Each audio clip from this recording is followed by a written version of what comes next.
Elijah, can we maybe, you being an observant Jew, can we maybe hear from you what Jewish values are, and then work from there, see if we could match those up and see if they do hold true in Reform Judaism? And I would actually want to see if they line up with humanist values as well.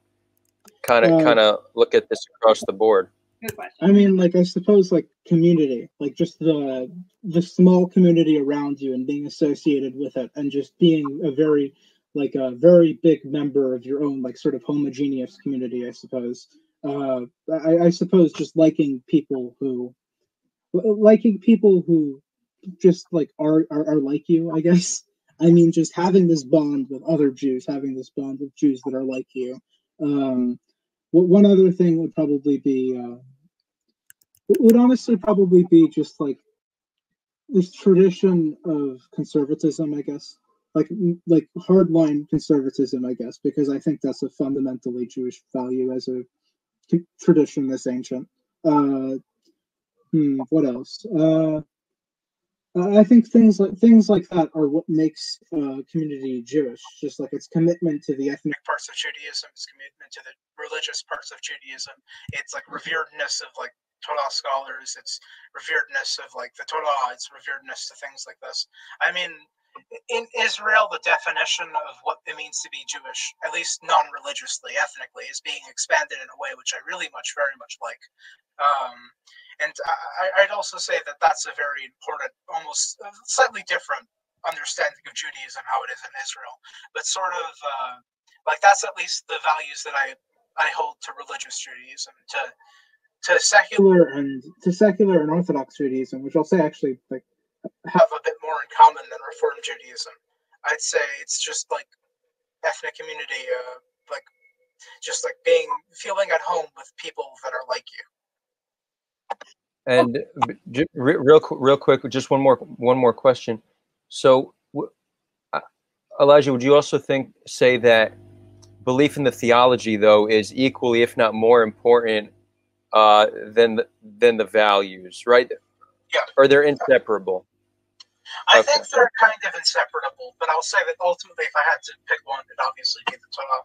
But I mean, I think I have a definition of Judaism. It doesn't necessarily fully align with the Orthodox movement. I mean, I'm not someone that blindly accepts every single thing thrown at me. I do think that the ethnic parts of Judaism and Zionism are right now probably the most important thing to Jewish identity today. Okay, so I would say, as far as what Elijah said, I actually mostly agree with what he has said. For me, the emphasis is on a mutually supportive community committed to preserving the traditions while providing it and the traditions opportunities. This is also why I found it so important as a person to go and look for a synagogue where I could act in the way that I felt was the best and was the best suited for me as an individual, for the larger group. Now, one thing that I believe is a slight difference, not such a fundamental difference, is that I like to think about what are the different players within the group. Not necessarily that they are all the same, but that they will do different things towards the same purpose. This is also part of why my formulation of reform is that reform does a different thing towards the same purpose that needs a little more love. I doubt that Reform Judaism has the same goal as Orthodox Judaism. As I've stated numerous times, clearly there isn't a commitment to the religion, as only 7% of Reform Jews keep kosher and Shabbat. I mean, I'm okay with secular Judaism. I've said this before, and I'll say this again. Secular Jews have my full respect. They can follow whatever they'd like. But if someone wants to take Judaism and kind of mess with the theology, make it non-historically accurate, make it non-intellectually honest, that's where I have an issue. Because what you're calling Judaism is neither Jewish in nature, and it's neither Jewish in nature, nor either Jewish in flavor. Yeah. Okay. I want to say that Reform Judaism was explicitly, let's look at the history of Reform Judaism. Reform Judaism was initially at least a German nationalist movement, saying how Germany was the new Zion, saying Zion, whatever, saying it's the new Zion. It's saying that Jews need to be Germans. All these things, obviously. This isn't BS, you can read the Wikipedia article, but that's the historical origin of Reform Judaism. It's always been a part of this trend of wanting to be this peace and larger society. And I disagree that you can either redefine your Judaism as in it fits with the peace of Western society that we're living in now, or we can have Judaism as it was practiced since our ancestors. Although I do not believe there is a 100% line of continuity, that's an historically indefensible claim. I will say that there's definitely, if you took a Jew 600, 700 years ago, and you put him in an Orthodox synagogue, he would understand what was going on. If you took a Jew and you put him in a Reformed synagogue, he would, before the panic attack, he would probably pass out. But okay, I'm joking. But all jokes aside, he just wouldn't be able to understand what was going on. What you're calling Judaism and what you're calling Jewish values are not values that are held by the vast majority of the Jewish community. Yeah. Okay. So one of the reasons. Wait, can I also? I'm not finished my point. I'm sorry. If you want to say that, if you want to make your own religion, call it, I don't know, something else that wasn't Judaism, and you made your own progressive theology with this. I've said this before, but I would not have an issue with it.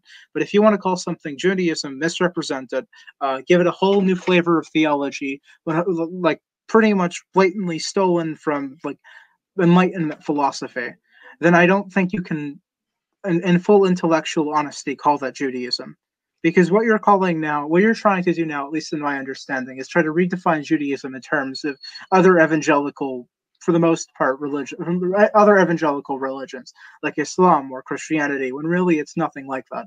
It's more parallel to the Druze or like other surrounding groups, because we aren't really, if you want to look at the historical continuity of Judaism, there's been very, very few cases of mass conversions, most notably with the Maccabees. But if you want to go more in recent times, there was this one Italian city that converted, which was only a couple hundred people.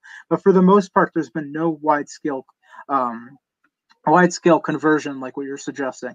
It goes completely outside the continuity of Judaism, and besides the fact it would completely throw away the unity of the Jewish people. I don't believe that Orthodoxy will ever accept this. Orthodoxy will probably have very major reactions to this, and I suppose with the increasing power of the Rabbanut, Reform Judaism will have significant issues in Israel, even more than they have now. I don't believe that if you accepted this massive converts, that Orthodoxy will ever accept this. I don't believe it'll continuously labeled as a Jewish movement. I don't think it should be. I don't believe it comes from historically Jewish sources. I do believe there's Jewish influence. That's not something I'm not willing to say. But if you wanted to look at traditionally how the text was interpreted, this was traditionally how it's interpreted. This is how everyone for the past, since obviously the Talmud and all the commentaries on the Torah, how it was traditionally interpreted. And this is an entirely new and entirely almost either secular or proto-secular way of interpreting it. It's just not in historic continuity. And the reason I think historical continuity is important is not because I suppose I'm some traditionalist in some sense. I obviously am. But it's more that I don't like when the definitions of words are obscured. There's the definition of Jewish, there's the definition of Judaism and how it's traditionally practiced. And then there's these movements that are loosely based off Judaism. There's no platonic form of Judaism somewhere out there in the sky. However, there are a lot of consistent themes of Judaism, and Reform consistently violates all of them.